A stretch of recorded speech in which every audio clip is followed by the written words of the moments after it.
Well, the next thing I'm going to be talking about after I finish her is I'm going to start working on like the broad outlines of it because what envisioning is that at least for the first story, they're going to be taking on the night, and I have a Nice. whole bunch, of interesting villains as well.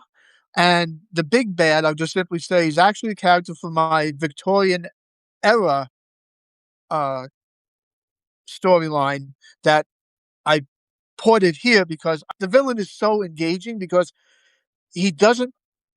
If you haven't, you know how villains are, especially nowadays, you always try to like to soften him a little bit. But there's no softening him.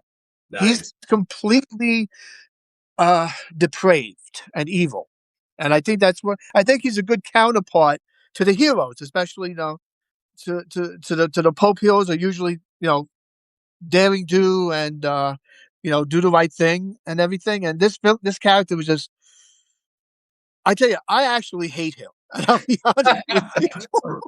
That's perfect. because he's so depraved, for lack of a better term.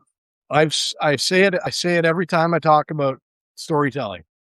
No hero tale, period, is any good if the villain is boring. And Correct. I now the villain doesn't have to be your depraved, perfect example of evil, but that's a great way to go.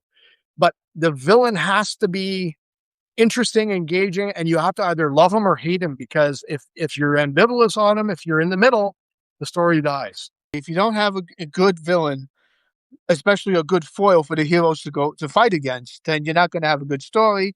It's not going to be engaging, and you're going to lose your audience. Now, I'm not talking about like it has to be mustache twirling type, Penelope pit stop to the train tracks kind of evil, that kind of thing.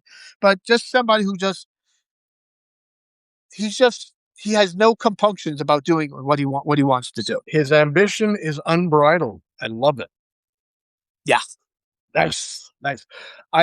To me, the two best kinds of villains, the two most engaging villains, are the ones who are either like yours, who are just completely self-absorbed, self-focused, and they've got a plan, and they don't care who gets hurt or in the way, or the misaligned villain who is 100% convinced he's the good guy. Uh-huh. Yep. Yep. Yep. One of those two, you got to have one of those. To me, and it seems sort of black and white, but honestly, in terms of storytelling, I want all my nuance in the heroes. The I villains need to be worth engaging.